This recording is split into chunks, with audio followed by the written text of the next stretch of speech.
دلوقتي يا ربي المعلم صبار لو جه واتخانق مع ابويا انا مش هسكت، ولو انا اتخانقت مع البت عليها هتزعل. انا مش عارف اعمل ايه دلوقتي. ايه يا حموكشه انت بتكلم نفسك ولا ايه؟ انت كنت ليه مش سامع وليه الهرمه؟ انت كنت فين من الصبح؟ احنا كنا في مصلحه كده يا اسطى، وما سمعنا الخناقه بتاعت المعلم صبار قلنا نيجي نشوف فيه. كويس ان انتوا عرفتوا الخناقه دي وجيتوا، انا مش عارفه اتصرف ازاي. ما تخافش يا اسطى احنا معاك.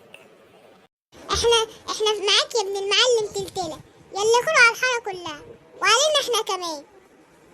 والله دمرت فيكوا الشاورما يا عيال. اسمعوا يا عيال، احنا هنروح للمعلم صبار واللي يحصل يحصل. احنا معاك يا ريس. خير يا حموكش، إذا كنت جاي عشان موضوع أبوك بلاش تتكلم فيه أحسن. انا كنت جايلك يا معلم صبار عشان نصفي الامور بينك وبين ابويا المعلم تلتله، واللي هتقوله هيمشي، عايزين نرضيك.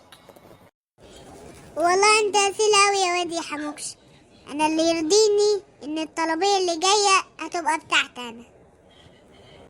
وانا موافق يا معلم، بس اعتبر الطلبيه دي هي مهر سعد يا بنتي. الف مبروك يا اسطى. ألف مبروك يا اسطى. مبروك يا حموكش، أنت تستاهل كل خير والله. قلت ايه يا معلم صبار؟ وأضمن منين اللي أبوك هيرضى بشروط؟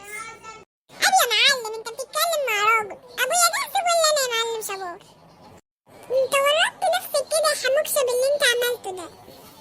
ما كانش ينفع تعمل كده من ورا أبوك يا حموكشة، ما أنت عارف أبوك ودماغه الناشفة.